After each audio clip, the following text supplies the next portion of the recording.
Salut Bissama, bonjour les rôlistes. Aujourd'hui, je vais répondre à une question qui vient de la boutique Le Rôliste. La question de cette semaine pour eux est la suivante. Quel est votre souvenir de JDR le plus épique? Un peu compliqué. J'en ai deux ou trois qui me reviennent en tête, et le truc le plus marrant, c'est que le souvenir de JDR le plus épique que j'ai, eh ben, c'en est un par procuration, parce que c'est un événement qui est arrivé dans une campagne relativement longue où mon perso n'était pas encore présent. Mais la capacité du reste de l'équipe pour avoir réussi ça était merveilleuse. Et puis moi, je trouve que c'est un des moments les plus épiques que j'ai jamais entendu. Donc je vais vous en parler aussi. Ce moment-là, ça a lieu dans une campagne GURPS, à l'époque où je jouais au club de jeux de rôle Strasbourg, le CJRS, dans une campagne qu'on appelait, si je me rappelle bien, Crusade. Je crois que j'en ai déjà parlé. C'est l'agence spatiale,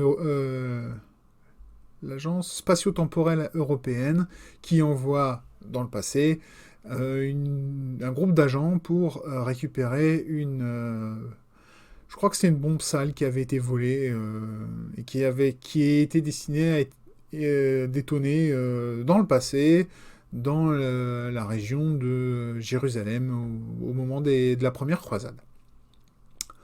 Mon personnage n'est pas un de ces agents envoyés dans le passé, mais un local qui a été recruté. Parce qu'en fait, les premiers joueurs, donc ceux qui ont démarré cette campagne, ont recréé l'ordre des Chevaliers du Saint-Sépulcre. Et ils ont en gros réussi à conquérir toute la Terre Sainte, à peu près, pour faire simple. Ils étaient en train de réussir leur mission, bien sûr. Et c'est passé dans ce moment-là, donc avant que j'arrive, une bataille où ils étaient à... Alors, ils en parlaient de manière... Ils en parlaient avec beaucoup de nostalgie, comme étant leur Thermopylae. Donc la bataille qui a inspiré les 300 de Snyder ou le comics du même nom. Enfin, c'est dans l'autre sens, mais vous me comprenez. Et l'idée, c'est que eux, ils étaient aussi avec un ratio de force complètement débile comme ça. Alors c'était peut-être pas 300 pour 1, mais tout aussi fou, voire peut-être même pire. Et en fait, ils avaient aucun plan. Enfin, ils n'avaient aucun moyen de battre leur adversaire parce qu'il n'y avait pas un avantage géographique comme était le goulot d'étranglement qui était Thermopylae, justement. Donc, ce qu'ils ont fait, c'est une infiltration de masse.